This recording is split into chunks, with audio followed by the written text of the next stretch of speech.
Ndejje Quality School Titikko Mutungo ly'essomero ery'omutindo ogwa waggulu mu kubangula omwana mu Sachula kw'ossa ne theology. Ndejje Quality School lirina daycare, nursery, primary okutuukira ddala mpaka ku P7.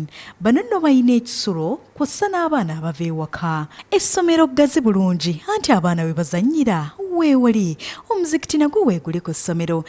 Ebyensula bya mulembe ddala anti n'abasomesa abatendeke tubayina. Emmotoka ezitambuza abaana nazo weeziri. Leeta omwana wo ku Ndejje Quality School HT ku Mutungo abangulwe. Okuwandiisa kugenda mu maaso ku ssomero era atuwagadde tukubire ku nooti 774 nooti emu 51 25 oba nooti 772 34 16 42.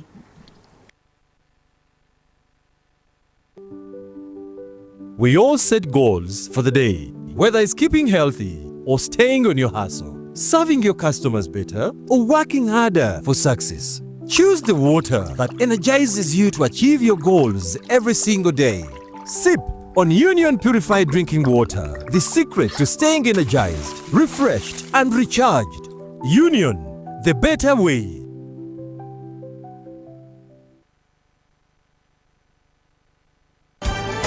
Katuwanjulire Apple antibacterial cleaning powder omupya katale kugenda okukozesa mu binaabiro kabuyonjo n'okuyonjesa kungulu. Apple osobola okugikozesa mu ngeri 3: ayonja ewaguba, ajjako obukyafu, ate ewuuka, omukozesa n'amazzi, buli kimu n'akitereeza n'aleka buli w'oyonjeza nga wayonjo. Wekuume ng'oli muyonjo ate ku ssente ensaamusaamu ojja mufuna. Funa Apple olunaku olwaleero. Apple antibacterial cleaning powder asangibwa mu supermarkets ne maduuka gonna mu ggwanga lyonna.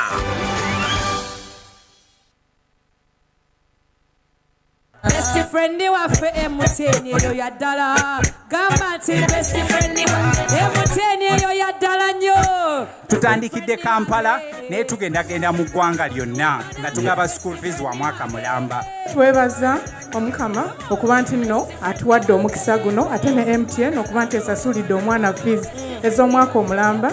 Ebe tutikudde omugugu era kuba sente ezo ziba nnyingi nnyo. Sasula school fees ng'okozesa Momo. Onyiga *165*80# ng'osasula school fees w'omwana wo, essomero nga liwangula school van. Naawe bw'oba kwegamba nga embeera ekukuttemu ng'ofuna school fees loan. Weewaawo. Eno ye Salam TV.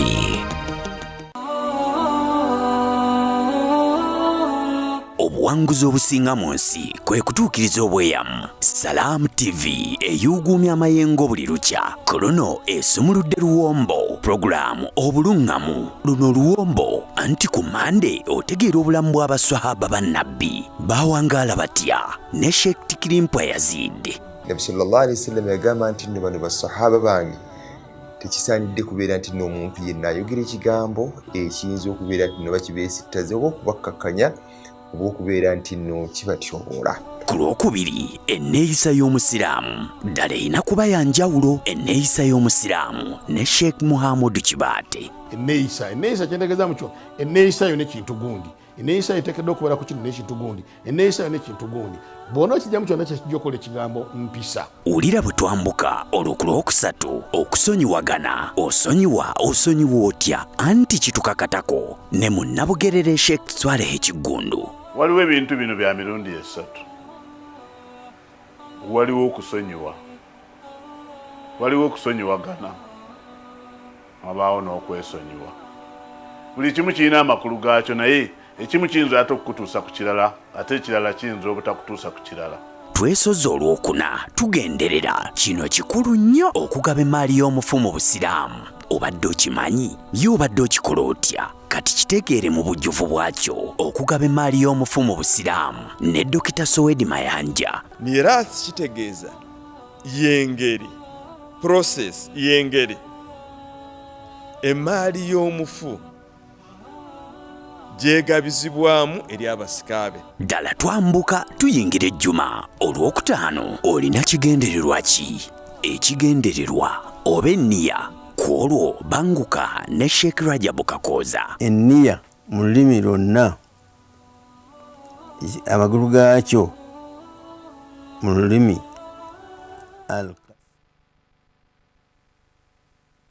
bw'ofuna enniya okola hijja newumula lowooza ku kimu Tawakal Travel bano bakenkufu mu bino okutambuza obulungi wano n'eri Antinyonyi 5 star okusula obulungi okutambuza abakadde n'abaliko obulemu kitundu ku bo abaana b'amasomero bannabizinesi kw'ossa n'abakungu family holiday package bano bakozesa emikolo mu nkola ya nabbi entuufu. Tawakal Travel bagaba visa n'okugobera ku tiketi y'ennyonyi yonna gye weetaaga basomesa wamu n'okansolinga abali mbuzibu beeyu ne kati akadinisa tekakusibira ebweru. Tawakal Travel basangibwa wansi wa paaka enkadde Ben Kiwanuka Street ku magoba akeedi omwaliro ogwokubiri awo ku muzikiti wennyini. Essimu 0704 94 10 oba 0772 64 293 0759 58 35 19 oba kuba 0758 64 04 Muwali Mayambala, Dr. Chikambi, Seka Sebaggala ne Dr. Uzaima. Tawakal Travel abo bibana bamwe.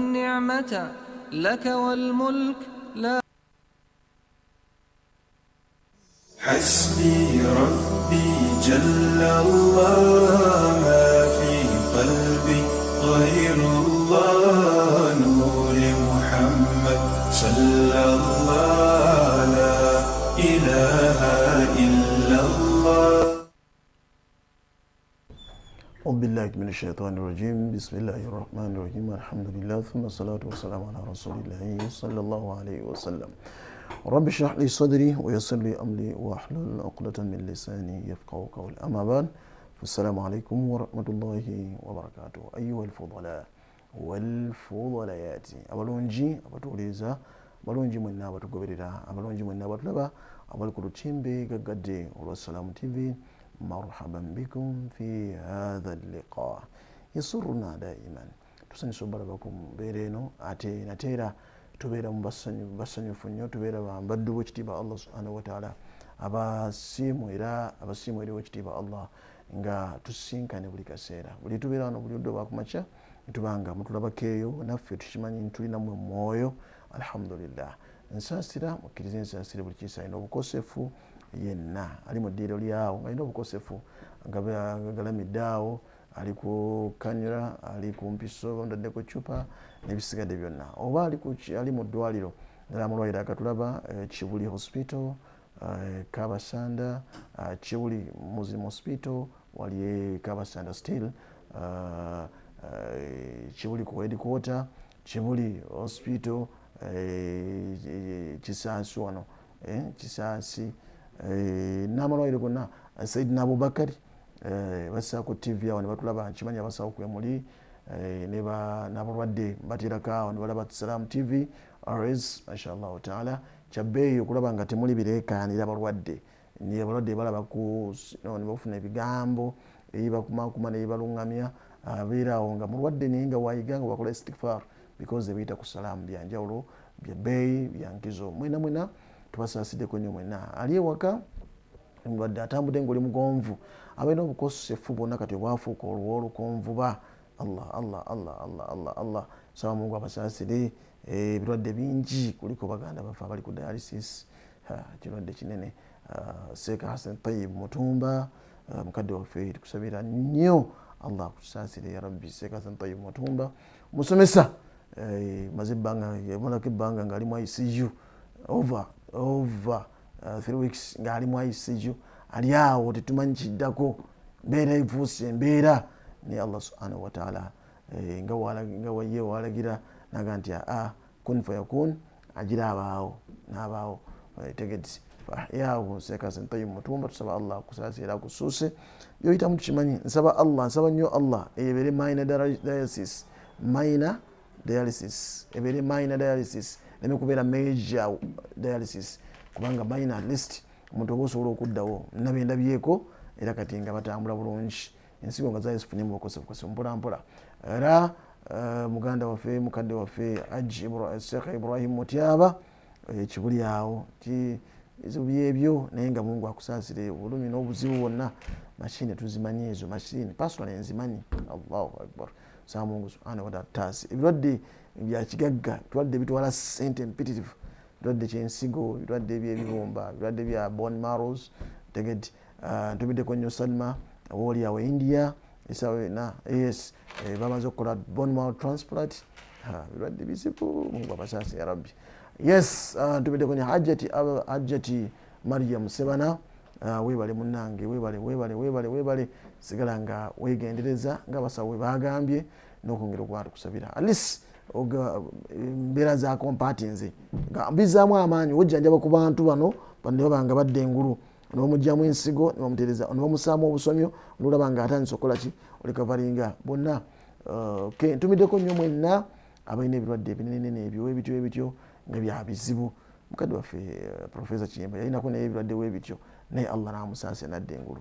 It took a lot of money, milioni nga 7 tegedde, it takes a lot of money naye alhamdulillah Mungu atusobozesa nti tusobola tusaba Mungu subhanahu wa ta'ala ataasa ebirwadde byonna ebitwala sente ebyavuwaza. Batumiddeko nnyo mwenna abajjanjaba abalwadde mwenna abafaayo ne mufuba nnyo ne mugamba nti nja kubaawo n'abaddeeyo abadde ebweru w'eggwanga n'ogamba nti kankomewo ng'omukyala nojja n'ofumba n'ogamba nti kanzijanjaba omwami wange kyonna Mungu kyagera I'm facing it and I'm ready for it. Saba Allah akusaasire era Allah batusaasire mwenna Allah bobulamu bulungi Allah batulungamize. Jazakumullahu khair wa marhaban bikum inshallah ta'ala. So nolekyo badde ndi mu kulamusa na kubuuzaako na kusaasira abalina ebizibu ebityo nenyongera okusaasira bonna bafiiriddwa kitalo nnyo ddala nenyongera okwozayoza bonna abali mu ssanyu era abayingidde mu ssanyu weekend twabadde mu masanyu mangi n'olwaleero tukyali mu masanyu ate nobuluka bagenda okuwoweebwa olwaleero ekibuli budde buno ogenda kuwoweebwa saawa nga 4 emikoko nga 3 bulika bajja okuwoweebwa enkya mashallahu taala webityo bibiri naye Allah wati wagera twongere kwekwasa Allah subhanahu wa ta'ala. Seka wekitambala abantu bakusiima bakwebaza ebale kusomesa saba Allah naye atusiime nakuba ne azim naye naku zino leka tokyatukola katakala nnyo ngaddiru nalimba kalakase bambagamba nti ennaku zino aleka yagenze atereera ngaddiru nalimba kalakase seeka abatayagala bida teri mukkiriza yagala bida teri mukkiriza yagala bida ate nga muzewaniramu ngani yali akoze bida ne bajewaniramu ago bulijjo bibeera wano bita n'abantu mu bida obagamba otya nze nampita abantu mu bida obayita muki nze siina muntu gwena nampisa mu bida ate buruda ate buruda bida buruda bida eyo sunna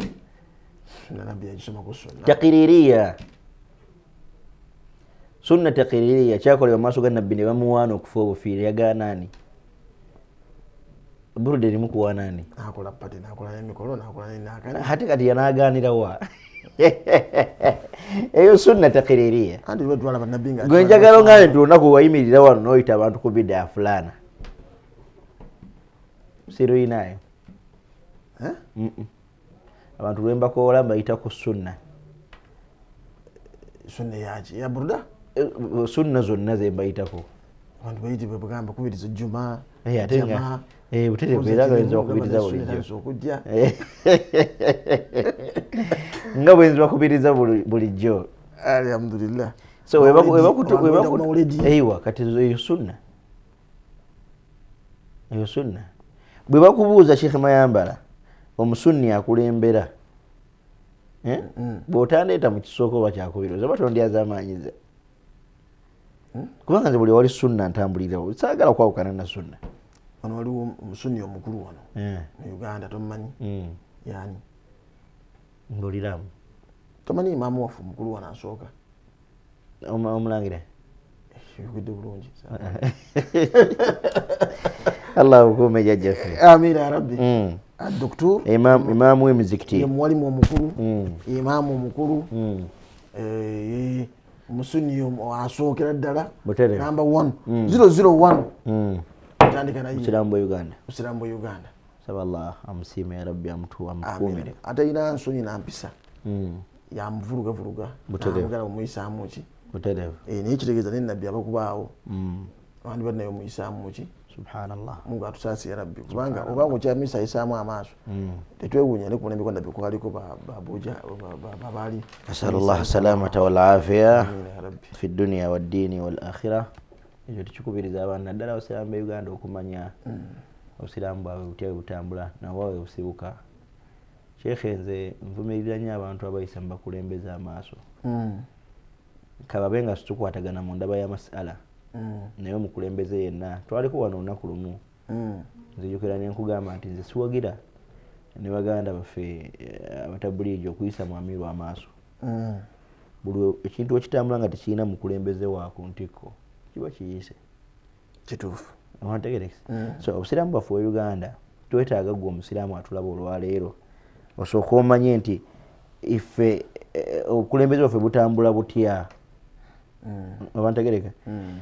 Abali ku bukulembeze ku topu yaabwe n'oba tobaagala oteekeddwa kubasabira bulungi. Allah abakuume kuba omusigaze ekitiibwa kino. Abaaliwo wano ku mulembe gwa Nuhu Mbogo Mungu abasaasire. Be baalaba ku buvuyo bwe bayitamu nga Nuhu Mbogo taliiwo. Bwe baamala omuwaŋŋangusa ne bamutwala. Abaasigala emabega wano Sheikh be baamanya baawangala batya. Era abaaliwo nga Allah amukomezaawo be baategeera ekitiibwa kya Nuhu Mbogo n'obusiraamu bwa Uganda ebufaanana. Nga Fatihu Makka yali. Buterevu. Nga Fatihu Makka. Obusiraamu ne buddamu ne bufuna ekitiibwa kyabwo. Kulwokuba omukulembeze waabwe yali akoze eki? Akomyewo. Okuva mu waŋŋanguse Zanzibar. Buli we weepena obukulembeze bw'obusiraamu. Manyi Sheikh ntera okugamba abantu nti ffe buli we tunafuya abaffe tuba tuwadde chance abatali baffe okunafuya abaffe. Buli w'onafuya omukulembezeewo oba omaze okulaga ono ayagala okubaabuluza nti muli bangu bakwabuluza. Ekyo kitambula mu nsi. Kubanga temulina bukulembeze bunywevu. Naye buli Allah wabawa ne mutegeera nti ono ye waffe mukulembeze waffe ne munywera ku ye. Kyova waffe waffe mu tariika. Waffe mu tariika.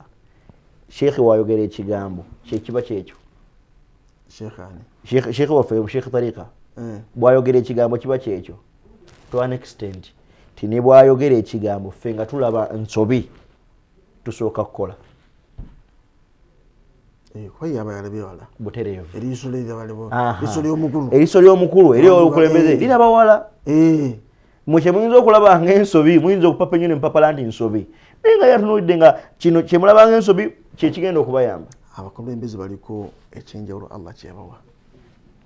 Nabi sallallahu alaihi wasallama okugaba abaswahaba e Uhud nti bannange embeera keefaanana etya mu musigale waggulu awo nga ye alina kyalabye. Naye bano baswahaba bali olaba nga bali wansi bali mu kumenyeka n'eminyago. Abamu bavuunula bubi nti baswahaba baayagala nabo bagende beekole ki? Bafune ku migabo.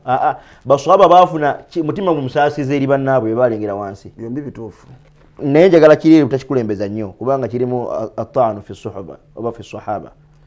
Naye baswahaba balaba nga bannaabwe bali mu kumenyeka nnyo. Bakwata eno eri. Ne bagamba nti ammanyi tugende tuyambagane. Nabo basigala bantu. Bwe baava ku kiri ebizibu ebyajja bye byali biki? Kuba baava ku kigambo kya Nabi Muhammad sallallahu alaihi wasallam. Nga ye amazidde okulengera ebigendo. Nti bannange please mubeeraawo.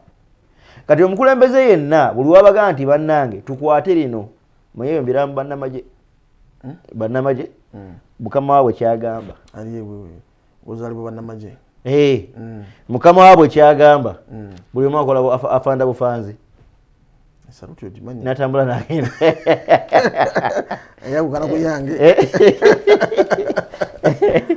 Kati so bannamagye ekyo bakitegeera nti mukama waabwe kyagambye nga bakola ki? Oba kikyamu oba kibi kasita afanda agamba nga afanda nga atambula. Asamu wa taa. Samu wa taa. Nefe olwaleero Sheikh Mayambala Dr. Abdul Hafidh wa Sharia avaayo n'ayogera ekigambo n'osiŋŋaana mustamiu nga tasobola nakwazigina ku muzikiti ne tahiyatu n'agamba oyo munnabidi oyo tayogera la ilaha illallah nga ne salaamu agikolamu ensobi niye sana tasobola gisoma wadde dokita qala ajitana etukhurija sheikh nolya dokita nga si wa mpiso wabula wa bitabo bya busiraamu essaawa eno associate professor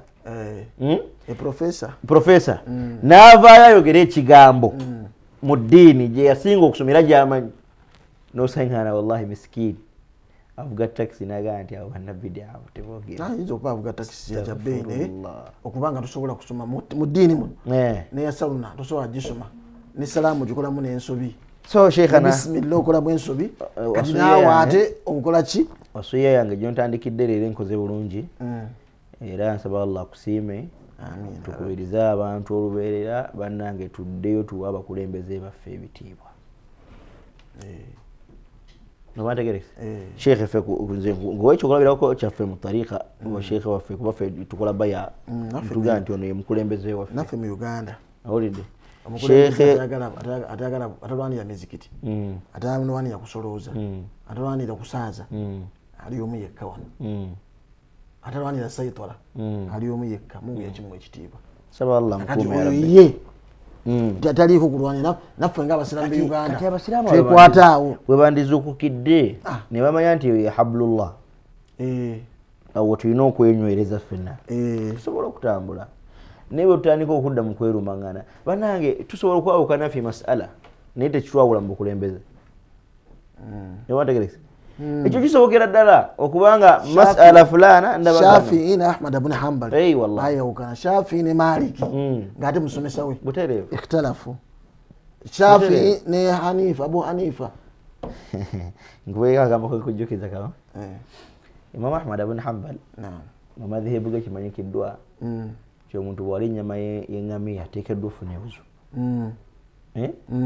ateekeddwa ofuna wuzu so ate mu mazihibu g'abamalikiya omuntu alidde ennyama y'eŋŋamiya ne bw'atafuna wuzu asaala ate bebawangalira e Madina naye abayizi ba Imaamu Ahmad ibn Hanbal bawandiikira sheekhe waabwe ekibuuzo kubanga bawangala n'abamalikiya mu bo abali ennyama y'eŋŋamiya ne batafuna wuzu ne basaala bamugamba nti sheekhe hal tasihu salata esswala ekkirizibwa okugisaalira emabega w'omuntu alidde ennyama y'eŋŋamiya n'atafuna wuzu Imam Ahmad ibn Hanbal n'abaddamu ekibuuzo nga kyamagezi nnyo n'abagamba nti atarawunani ada'u salata khalfa maliki mulowooza musobola okundaba nga sisaala nga Imam Maliki yasaza Imam Maliki ye ali nga nyama y'eŋŋamiya n'asaala natafunye wuzu butereevu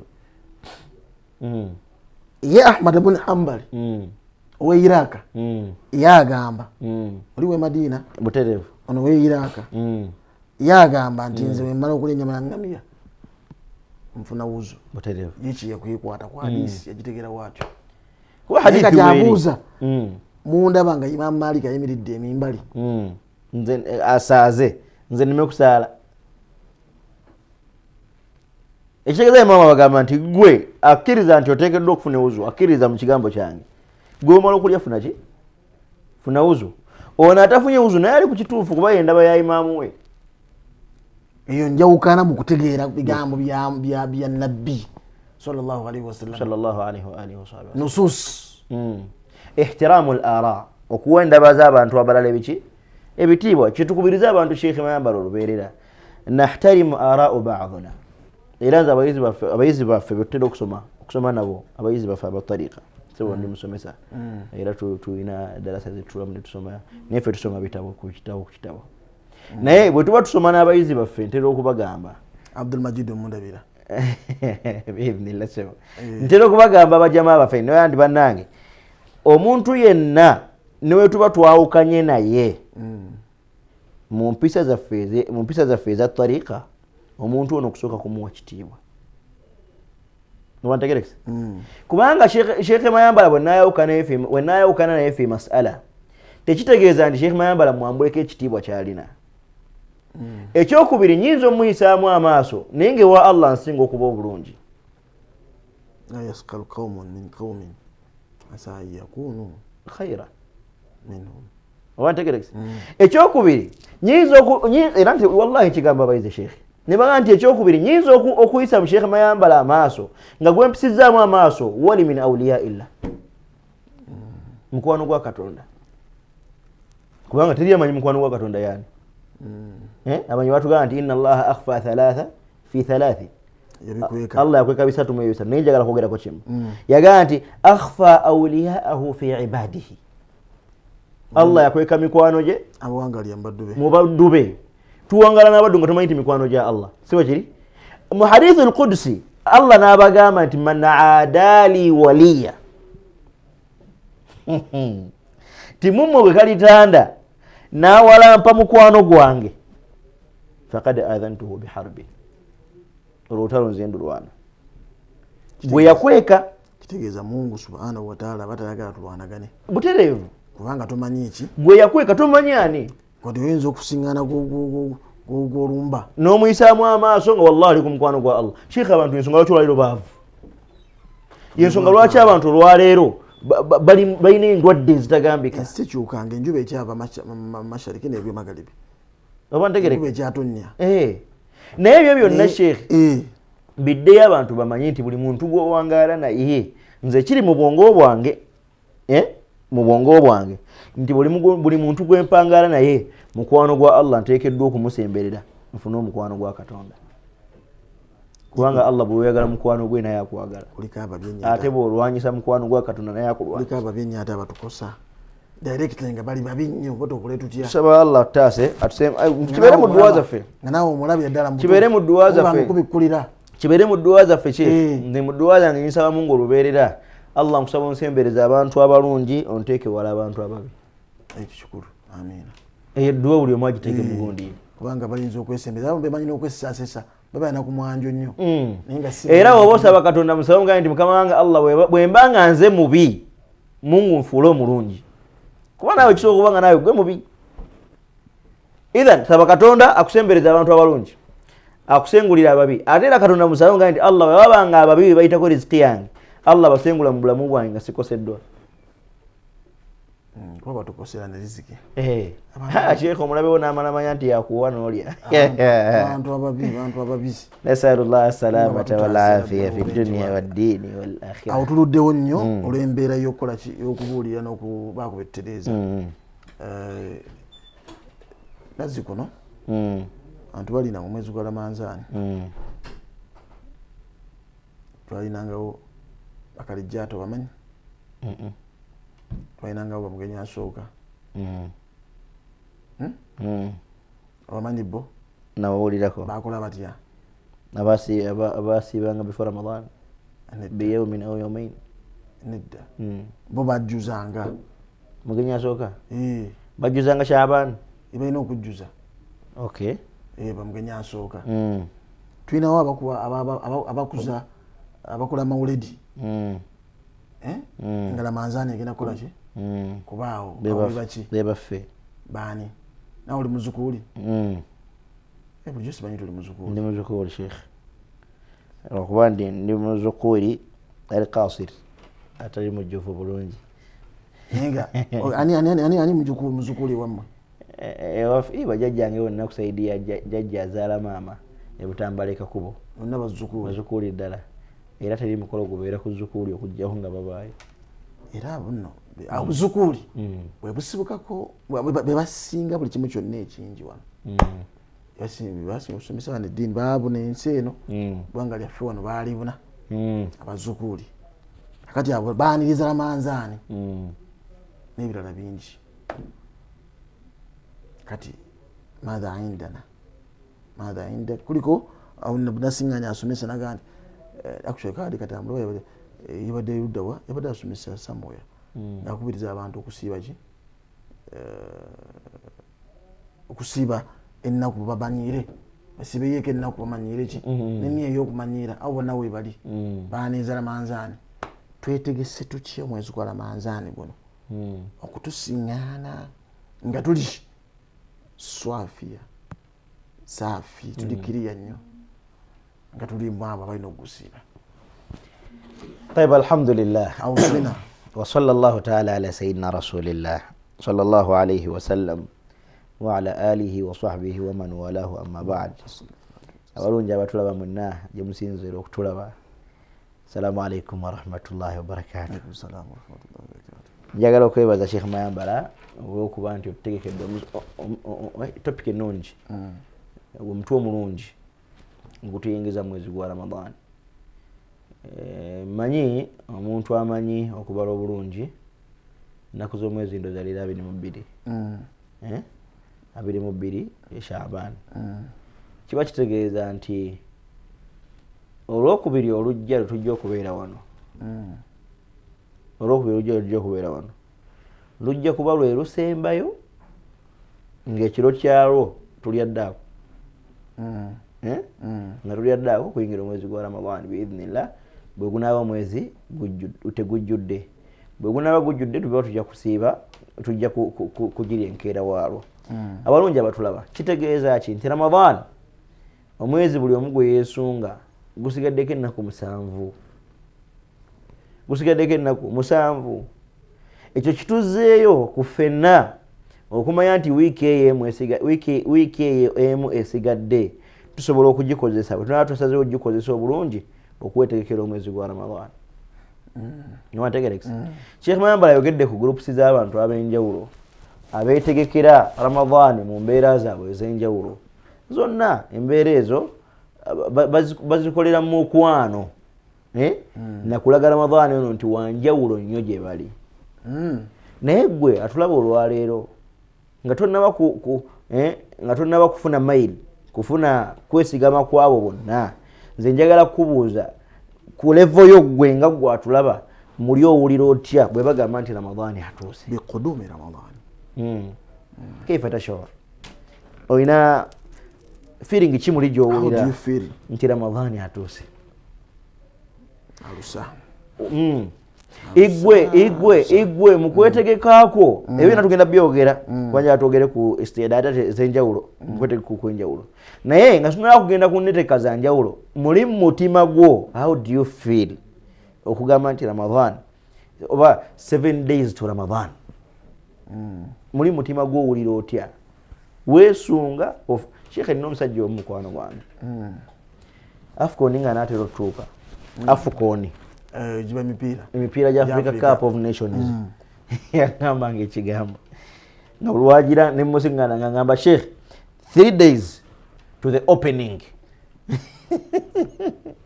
awantegerekeze n'omusingana nga Sheikh 2 days to go nga buli nnaku ajja abala natuuka ne mu hours nga buli wakusingana nga Sheikh 7 hours to go yeesunga Afcon natuuke ng'ali ku TV bw'ati. Omuntu oyo awangadde ne Afcon mu kifuba kye ng'awulira yeegomba atandika ddi. Obantegereka gwatulaba olwaleero bwe boogera ku Ramadan omuli eri ofuna feeling ki ku Ramadan? Kibuuzo nno mukiraba ng'ekitono naye wallahi kinene, kubanga abaddu abatya Allah subhanahu wa ta'ala bo buli kyawe bakyetegekera. Ye bwebeera swala seeka abasajja bakulu abo ddayo weetegereze abaseka kezaala mwabalabako Sheikh Allah basaase yabeeranga ne kanzu ye nga bagimanya eyo kanzu ya Juma era nga bajooza olwokutaano bagisaliddemu n'akomawo n'agisiibamu, olw'omukaaga ne baginnyika kanzu ye ne bagula ne kajiika akalungi kanzu bagikole ki baginnyike, ku Sande ne bagikunya ne bajooza nawulira ne bagirekayo ne malojooza ne agitwahalisa yennyini tewali nga yagikwatako okutwahalisa ekigambo n'agitwahalisa kanzu togikwatako oyinza oba omukyalo badde mu nsonga era yennyini yejjanga neyetwahalisize ojooza gwe maama n'ogiteeka kuwooya nomugamba seeka ekanzu yo ngikoze eki ngimaliriza wakulyako wajjajjaawo ndi mushafi okutwalisa gemazibugafa abashafi amatu najja n'afuna ezinzimiya ye n'akakasa nti amazzi agali mu zinzimiya muno galadde mayonjo matukuvu si mabbe gamugavangana ku luzzi gabara gabanga ku luzzi bakosanga mazzi ga luzzi bagankuba kutoharisa kibeera wali kyakusaasira abasajja wallahi bana batulaba tebamanyina kutoharisa gamba nti abasajja baali bakyamu yonneomwamuti tukola na kintu kula dini owulira passion munini owulira sheekh abasajja batwahalisanga n'agenda amazzi ge ag'oluzzi nga mubaana be bwe yeesiga nti oyo muntu mulamu gwayita nagamba nti waaye sekojje mwana wange Semairi bwe mugenda emugga ekidomola kino kikwate bulungi tokkiriza omuntu yenna okukizanyirako tebakisuulamu ebintuntu kubanga n'amazzi gayita gakola ki gakutwahalisa najja afuna ezinzimyaye n'ayiwamuuko agamala n'agenda n'atwahalisa olugoye lwe ekanzu ye ne bagirekayo n'ekala olwokubiri ne bajja bagiyisaamu epaasi ogusooka owulidde ku lwokusatu ne bagiyisaako epaasi ate epaasi z'amanda ez'ebiseera ebyo zaalinga ez'okumala okuwojja n'agiyisaamu ogwokubiri nabakowulira olwokuna lwabeeranga lwakumamirira kawoowo seka yabeeranga n'akawoowo ke kebayita ne bakola ki n'amamirirako ku makya n'akomawo mu ttuntu n'addamu n'amamirirako n'akomawo mu kawungezi n'akola ki n'amamirirako ku lwokutaano ku makya sheekhe n'akeera ng'emmudu zaalimu za jjuma n'akeera mu bulaadi bwe neyeetegeka n'amala essaawa 2 ng'anaaba owulira akakase nti agenze mu swala ng'akoze eki atukudde nga byonna byonna abyeterezezza sheekhe olwaleero abantu bayingira mu swala ey'ejjuma oli waba makanika ng'ali mu ovulo ye bwaba makanika ng'ali mu ovulo ye naye bw'omusanga agandi bali bannabbidaa kuliko abajja ne bajja ne bayita ensomesa eyo ne bagamba buli omu agisobola okujja n'osalira mu vesiti osobola okukola ki kasobika obwereere kasolo ge lubanga sigamba nti obuliddwa kyoyambala naye osobola okujja khudhu zinatakum inda kulli masjid obusiraamu buli waba agende ewa katonda alina okulaba ng'ayambadde bulungi ovulo osobola ogiwooweramu obategerekesa kyoba olaba nga abasajja abakulu abo okyogedde bulungi ovulo osobola ogiwooweramu oyo nno gwe olaba agamba ovulo abeera ku mulimu nga nti chairman akuyita chairman wa galaji ng'akimanyi nti bonna bakanika owulidde kanzije n'agenda ajjako ekyovulo ekikyafu kale wake n'ateekako etukulamu kale nno bwe kijja ku chairman nga wakyalo yamuyise bwe gunajja ng'olwo RDC yamuyise ekifaananyi kyeweteekamu nga bagambye nti ogenda mu State House Entebbe ofaanana otya nobantegereza mwetegekera ebitonde nemwerabira okwetegekera omutonzi abaatukulembera abalongoofu Allah basaasire kwe kufaayo kwe baalina bwe batyo bwe baawuliranga esswala mu mitima gyabwe n'ayimirira mu swala ng'amaze n'okunuwirira amanyi yeesembayo ekitegeeza agenda kugitereeza nawaitu usalliya faradata dhuhri 4 rakaatin adaan lillahi abasalafu mumasooka nemutukubana nemujjawo okunuwirira fene wafe madhibu gaffe abashafii sigwe musalafu anti fe abashafii abasalafu sigwe musalafu abashafii abasalafu tewali musalafu abagana sibana tewaliyo fere tugana nko bantu kunuwirira ngamba gwe ayami jahiliya munaku zaffe za jahiliya twagananga abantu okunuwirira kyekituufu naye bwali butamanya bwaffe wallahi twali tetunaba kusoma naye bwoddayo nosoma kati fe madhibu gaffe ddayo osome matini gaffe agabashafi safina tunajja okunuwirira sheekhe niya kyateeka kyeka abasajja abakulu baalinanga ebintu bye baakolanga ffe ne tubyawukanako olw'obutamanya naye bwe twaddayo netusoma ge madhibu gaffe abashafi amatuufu mumunuwirira ffe tunuwirira ekyokubirirayo sheekhe weebuuze wana nakyasoma subuhi erimu kunuutu nze noza twasigala babiri kawempe tugisoma kale kawempe kituufu kumuzirimu ekawempe naffe ekabowa tugisoma newa sheekhe biswanke namasula bagisoma ونؤمن بك اللهم ونثني عليك الخير كله mu mazhibu gaffe abashaafi eyo mpaji era wensaaza abaana byengenza okusaaza abaana nze mama seeka muwalawo akimanyi nosaze swala nga temulimu ki akimanyi tetuyinza kusala fajiri talimu kunutu owulidde so njagadde sheekh abantu bamanye nti abantu bali bakolanga ebintu byabwe ala ilmi kukumanya tebavanga mu bbanga naye enneetegeka gye beetegekerangamu ibaada ezo ng'akulaga nti ekintu akikola yabtaghi mardatillah byetwogera byonna tukuba omusingi okuva eno nga tukulaga njagala ono atulaba olwaleero sheekh nawo nti birina okwetegekerwa ekibuuzo kyange kikyaliwo seeka agambye tunoonya basajja banoonyanga kusiima kwani kwa Allah tabaraka wa taala ekibuuzo kyange kikyaliwo kwono yenna atulaba olwaleero owulira otya mulimu gwe essaawa eno nga ramadaani bakugamba nti ebulayo ennaku 7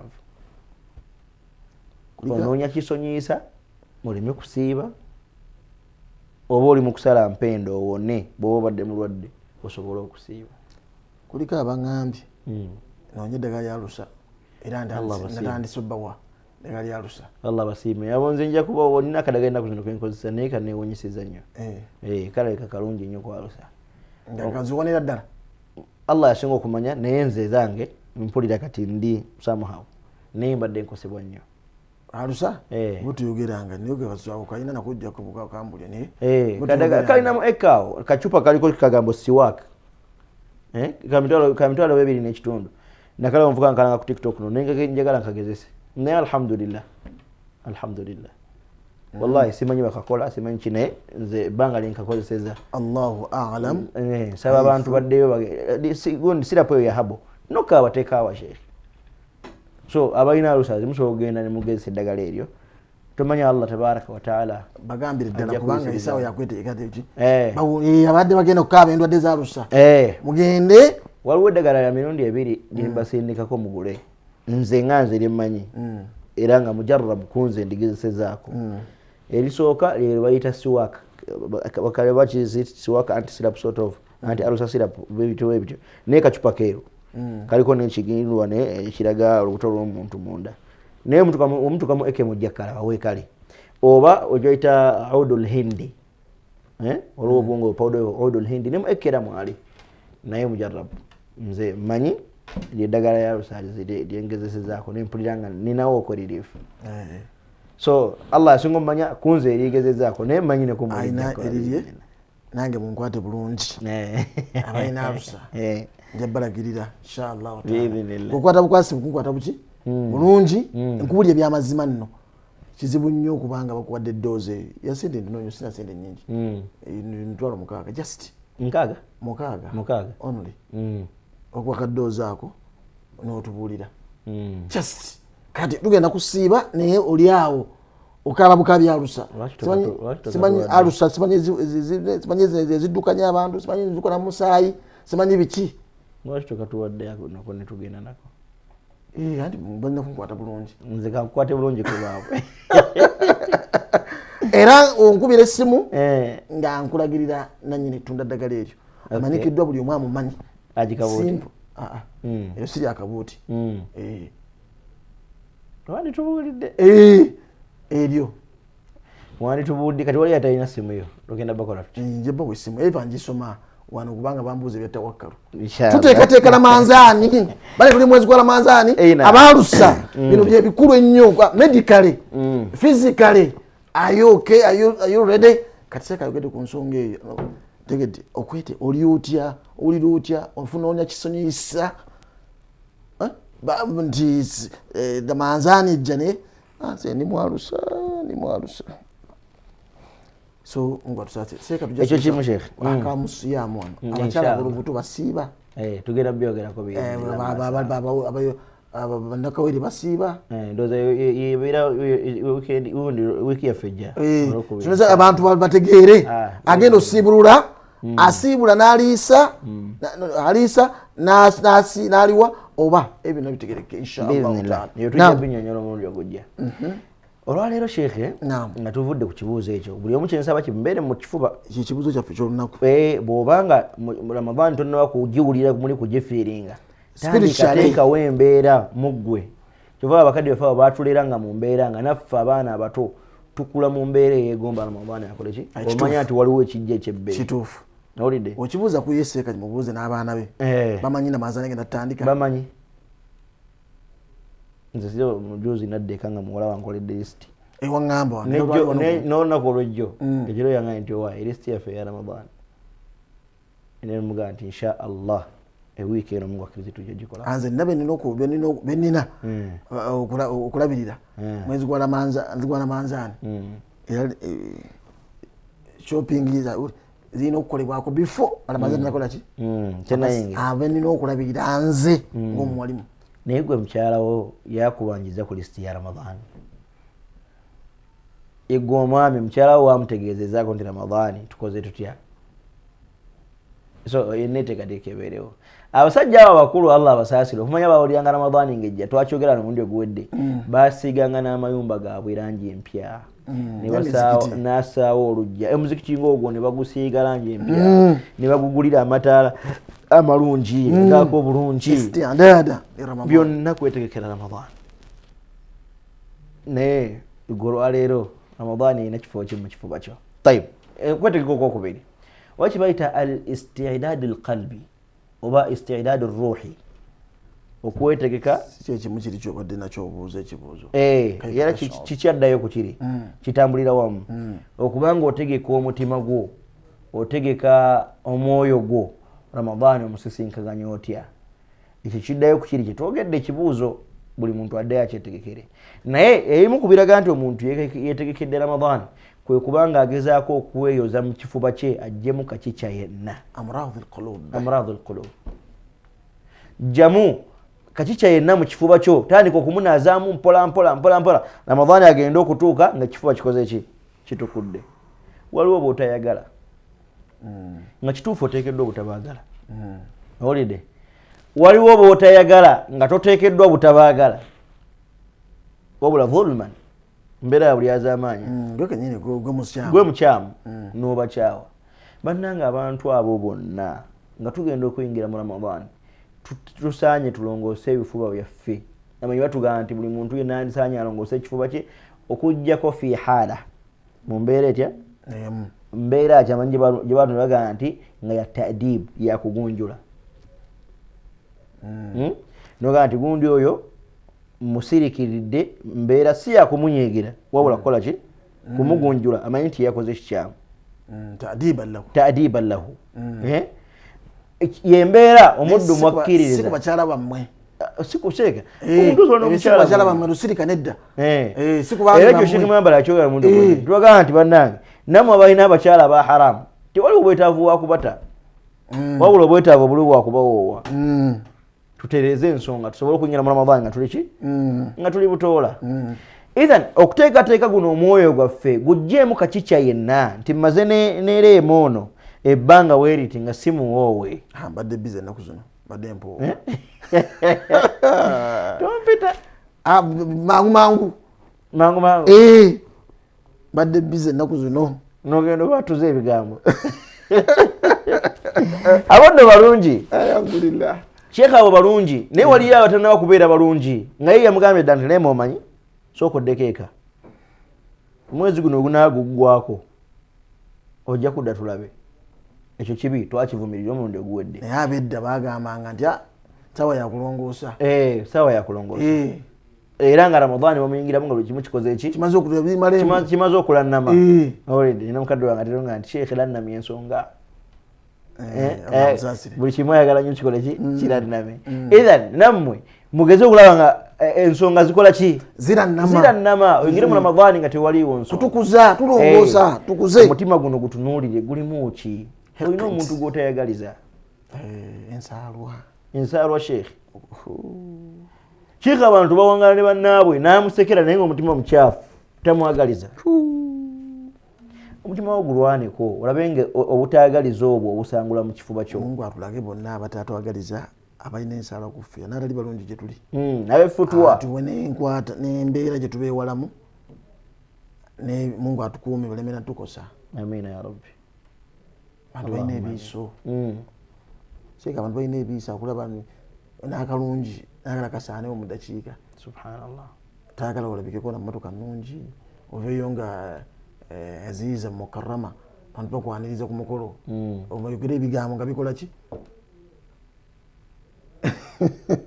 bantu bali ninga bagandi basebala manzani ebigambo bino sheekhe byayogera bannange wallahi tubyogera mu mbeera yakulumirirwa tulongose ebifuba byaffe twali mu kidaala ekimu tahil qalbak omulangira mugenyi omukulu jjajjaffe balonda Seekoomu Seekoomu bamanikiddwa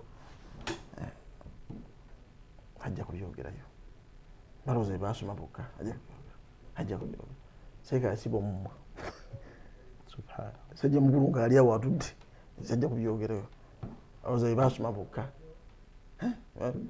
naffe tubasoma sajja yasiba omumwa nasooka atuyana kana akutta tudde wansi ali abyogera Sheikh Lukumani Allah amusaasire amin yennyumizanga ekigambo era wasuyaye gye yampa yangamba Sheikhe buli oba otudde mu kidaala bwoti soma wadhifa ne oba wagisomye ku makya kubanze kaladi kange ku makya kusoma wadhifa naye nga nti Sheikhe buli oba otudde mu bidaala oba ng'oli ku mukolo gwonna obawa soma wadhifa naye namusajja mukolo mugwe yanyumiza nanga nti yali agenda kusoma khutuba yali agenda kusoma khutuba omulala naga nti tajja gisoma nga bw'oyogedde nkyatuusa ku kyatuba ku yennyini twakyogedde nga bwekiri kandi ongayo musajja yanyumisa kyatuba ku yennyini naye yagala nti Sheikhe buli yayinyanga bwati ekituuti nga awulira ayagala kufuuyisa nsulo nga gumuluma nnyo akati ekyali kakyali mulane naye olwavaayo bwati ku kitu agenda afuuyise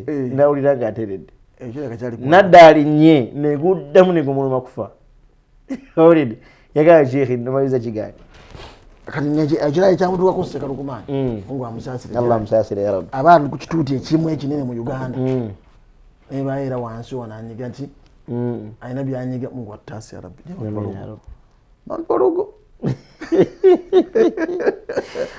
azze kusaala jjuma mulogedde abawalimu astaghfirullah ya rabbal arshil azim ono alungamya abaddu ba ali migere byonna alungamya abaddu ba Mungu just amalaki atambula agende anti oli abeerayo ng'alaba gwe Sheikh Mayambala okuyimirira mu maaso g'abantu 5 omuyiseeko nnyo ensaalwa awulidde naye osiiba n'ogutima ogwo n'ensaalwa agiranga bugiza ati Sheikh natula assalamu alaikum warahmatullahi wabarakatuh n'atuula omwazi n'akola ki nayazina ddoboozi eddungi ennyo mwazi mulungi ennyo n'akwata omuzindalo ng'amaliriza okwasa myakamwa okubikkula akamwa okwogera ekigambo kyagaana Seeka ali ku kituuti asooka atuyana ekiika 9 nga mutima gukuba atuyana tuyozukiro ebino byali ku bituuti astaghfirullah Seeka oyo Mungu amusaasire era we yavaayo Mungu yamuta nasome kutuba bajanda kikada 7:15 negwa elde kyanga 7 n'agimaliza yonna yavaayo asibira bwayizi anyumiza se muganda we musiŋŋaana ali awali mu kunyumya astaghfirullah ngali mu kunyumya nga ekintuuseeko kyekino naku lwajjuma otegedde sewo lwaki abantu balina ensaalwa ffe tulina kwegendereza nnyo naddala bayimirira mu maaso g'abantu nabbi yatuwa audhu kalimati llahi tammati min sharri ma khalaq naye bagamba Musa aqul rabbi shrah li sadri wayassir li amri wahlul uqdatan min lisani kuba yali akimanyi waliwo ekisobola okubaawo wadde alina obuzibu naturally naye waliwo ebisobola okubaawo era n'amalogo gano bana abasajja ntase biyinza okujja then Sheikhana abantu batunule ebifuba byabwe buli muntu yenna asobola okwetegereza ekifuba kye tunazeemu okiyisa otya amradul qulub tunazeemu endwadde z'emitima egyo ensaalwa obutaagaliza effutwa fubitizi byawukanira wa effutwa ne fubitizi byawukana kufa abaganda Ethan kiringa owulira omululu omulugube omutuube kisobola kubyawula nze omululu omulugube omutuube byawukana byonna byawukana byonna biraga biri close ku mululu byonna biringa mbeera ya mululu bisingana businganya bisingana kana bino fitina futwa fubitizi efitina efutwa efubitizi astaghfirullah bino kagambo kachamu bantu babana bizo ndode zito bantu babana zo Mungu abitutasi ya rabbi amen ya rabbi idhan sheikhana abantu wasuya yafije muri esoka kutukuza myoyo jaffe lwaki sheikh twakubiriza ekintu kino kubanga Allah subhanahu wa ta'ala aganye kibaita alqalbu salim umutima illa man ata Allah biqalbin salim Allah agala nnyo omutima omulamu ogutaliimu kakica yenna aya zanka byangezo nedoezo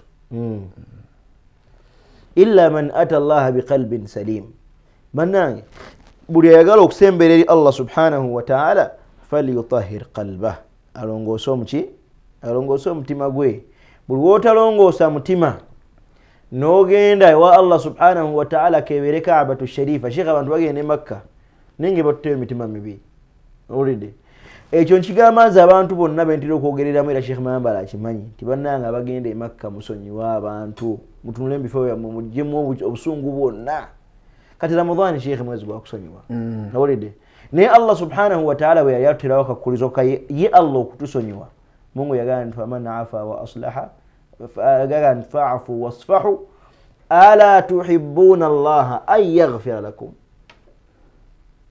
Mungu yagamba nti bannange musonyiwe era mwesonyiwe kirungi okusonyiwa n'okwesonyiwa naye Allah yamaliriza abuuza ekibuuzo kyenjagala okubuuza olwaleero Allah yagamba ala tuhibbuna Allah ay yaghfira lakum mwe mutayagala nammwe Allah subhanahu wa ta'ala basonyiwe ekitegeeza nti gwayagala Allah subhanahu wa ta'ala akusonyiwe anoonya okusonyibwa kwa Allah subhanahu wa ta'ala naawe noonya ye yali akoze ekinene omusonyiwo oyo yali akoze ekinene ng'okimanyi nti yakola kinene ogaye nti mukama wange kululu Allah sula musonyiye mukama wange Allah kululwo budala musonyiye bw'onaakola ekyo naawe Allah subhanahu wa ta'ala ojja kutuuka omugamba nti mukama wange Allah nkusaba onsonyiwe nga Allah subhanahu wa ta'ala akwatibwa ensonyi kubanga naawe ayo gisomye otya oyina be wasonyiwa ala tuhibbuna Allah an yaghfira lakum ala tuhibbuna an yaghfira Allah ala tuhibbuna an yaghfira Allah lakum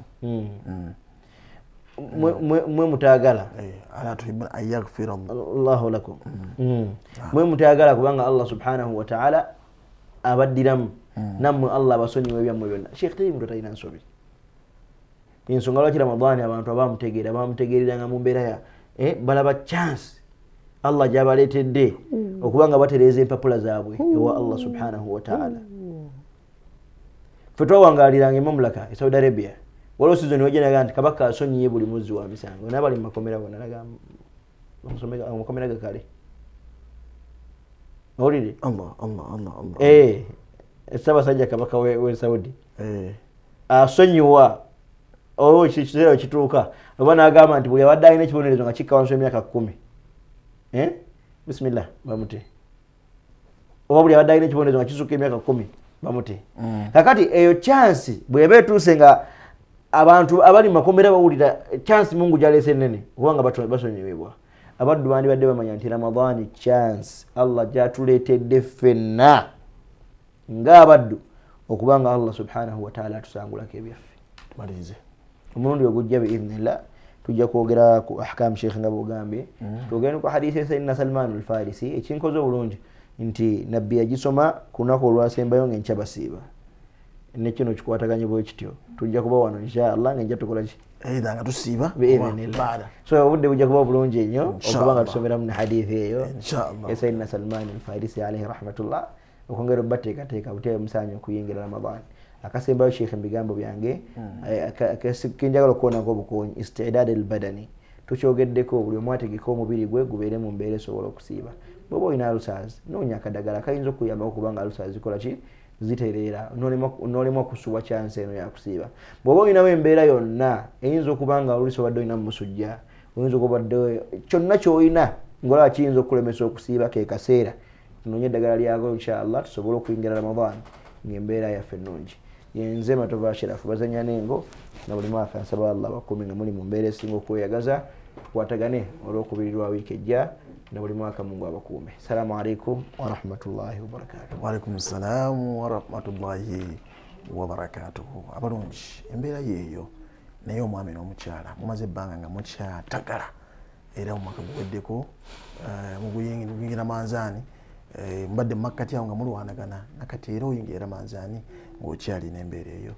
osula nakiso osula nakambe era mukyali mu mbeera eyo lwaki temwetereeza ne muyingira omwezi guno gwa Ramadani nga qulubukum safiya emitima gyammwe gitandise kutukula girongoose emitima gyammwe miramu tegedde nga mulongoosezza era mulamusiza emitima gyammwe mubeere balungi. Omwami n'omukyala, omukyala obanga gwe olina obuzibu eri omwami oba omwami ng'alina obuzibu gy'oli mu mbeera yonna mugezeeko okulongoosa ensonga ezo. Twagala amaka gasitulinze agatebenkedde biibinihijalla wala ngenze mu ofiisi ya Tawakkal Travels kuteekateeka ate umra ya Ramadan na hajji wenva wano tuli ku magoba akeegi ku level 3 awo wenyini wetusingana wali omuzikiti. Tawakkal Travels ku namba zaffe 0752 86 oba ku 0701 94 eyo yange 94 1001 0701 94 1001. Tawakkal Travels for Hajj and Umrah solutions بإذنه جل وعلا. دمتم في رعاية الله. السلام عليكم. حسبي ربي جل الله ما في قلبي غير الله